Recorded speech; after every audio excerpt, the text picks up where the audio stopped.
అయ్యేది medical kit కావాలి. మనకెవరికి కూడా ఒక్క మెడికల్ కిట్ ఇవ్వట్లేదు.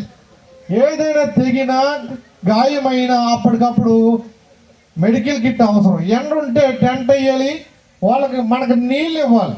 ప్రభుత్వం పట్టించుకోవట్లేదు. 100 రోజులు కూలీ మనకి ఇవ్వట్లేదు, కానీ 125 రోజులు ఇస్తామంటాం. ఎంతవరకు సహజమని నేను అడుగుతున్నాను. తల్లికి కూడట్లేనంటే పినదానికి కోకెట్టాడంట. ఈ బీజేపీ ప్రభుత్వం చేస్తున్నది ఏంటో తెలుసా? మనకి ఇవ్వాల్సిన కూలీ ఇవ్వటం మానేసి, అంటే 100 రోజులు మనకేమో కూలీ లేదు, కానీ ఇంకో 25 రోజులు ఇస్తామంటారు. ఈ నెల 3 నెలలు గడిచింది. ఈ సంవత్సరంలో ఒక్క రోజైనా పని చెప్పారా అని నేను అడుగుతున్నా. మరి ఒక్కరోజు కూడా పని చెప్పలేని 125 రోజులు కూలి ఎప్పుడు ఇస్తారు? కోతలకు వస్తే మనకు ఉపాధి హామీ కూలీకి పని లేదు, ఊడిపూడిస్తే ఉపాధి హామీకి కూలీకి పని లేదు. అంటే కేవలం బీజేపీ ప్రభుత్వము ఉపాధి హామీ కూలీలను తీసేయాలని కంకణం కట్టుకున్నట్లుగా మనకు కనబడతా ఉంది.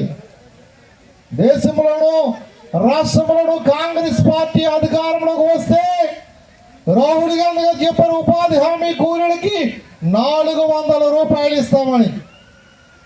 మీరందరూ గమనించాలి. ఇక్కడికి వచ్చిన వాళ్ళందరూ విని మళ్ళీ బయటికి వెళ్ళి చెప్పాలి.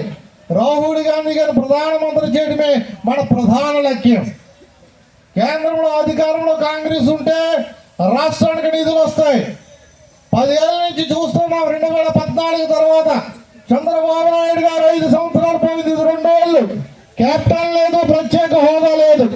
నేను ప్రశ్నిస్తాను వచ్చిన పవన్ కళ్యాణ్ గారు ఆయన పార్టీ పెట్టినప్పటి నుంచి కూడా కూటమి ప్రభుత్వంలోనే ఉన్నాడు. ఎవరు ప్రశ్నించారో నేను అడుగుతూ ఉన్నాను. ఆయన కూటమిలో ఉంటే ఇవాళ మనకి ప్రత్యేక హోదా ఇవ్వలేదు. మన పిల్లలందరికీ ఉద్యోగాలు రావాలంటే ప్రత్యేక హోదా ఇస్తే పారిశ్రామికలు ఇక్కడికి వస్తాయి, కంపెనీలు వస్తాయి. మన పిల్లలు ఇవాళ పాలిటెక్నికల్ చదివిన వారు కానీ, బీటెక్ చదివిన వారు కానీ ఇతర రాష్ట్రానికి వెళ్ళి ఉద్యోగాలు చేసుకునే దుస్థితి రావడానికి ప్రధాన కారణము బీజేపీ. ఇవాళ మనకు ఒక క్యాపిటల్ ఉందా నేను అడుగుతూ ఉన్నాను. ఎవరైనా ఈ ప్రభుత్వం వచ్చి 2 ఏళ్ళు అయింది. కాంగ్రెస్ ప్రభుత్వంలో ఇందిరమ్మ ఇల్లు ఇచ్చారు. ఎవరికైనా ఒక ఇల్లు ఇచ్చారా నేను అడుగుతూ ఉన్నాను. కేంద్ర ప్రభుత్వం పేదలకు ఇల్లు కట్టుకోవడానికి నిధులు ఇస్తే అవన్నీ కూడా క్యాపిటల్కి ట్రాన్స్ఫర్ చేశారు. ఒక్క ఇల్లు కూడా మనం కట్టుకోవడానికి ఎవరికి ఇవ్వలేదు. అవన్నీ కూడా విజయవాడలో, అమరావతిలో కట్టడానికి తీసుకుని వెళ్ళారు. ఒకవేళ అమరావతి కట్టడానికి కేంద్రం ఏమైనా మనకు డబ్బు ఇచ్చిందా అంటే అప్పు తెచ్చుకున్నాడు. ఎవరు? చంద్రబాబు నాయుడు గారు. ఎవరు అడిగారు వీళ్ళు అప్పు తెమ్మని? మనకు కావలసిన ప్రత్యేక నిధులు కావాలని దెబ్బలట్ట మానేసి అప్పు తెచ్చి క్యాపిటల్ కడితే మన మీద భారం వేసి పన్నుల రూపంలో, కరెంట్ రూపంలో మన మీద ట్యాక్సులు వేసి మళ్ళీ కూడా దాని అంతా కూడా వసూలు చేస్తూ ఉన్నారు. మనమందరం గమనించాలి. మనమందరం పోరాటం చేయాలి. కారణం ఏంటంటే కేంద్రంలోనూ రాష్ట్రంలోనూ అధికారంలోకి రావాలి. రేపు సార్వత్రిక ఎన్నికలు వస్తాయి. మీరందరూ కూడా హస్తం గుర్తుపై ఓటు వేయాలి. బీజేపీ ప్రభుత్వాన్ని గద్దె దించడమే ప్రధాన లక్ష్యంగా మనం అందరం పని చేయాలని మీ అందరికీ తెలియజేస్తూ ఉన్నాను.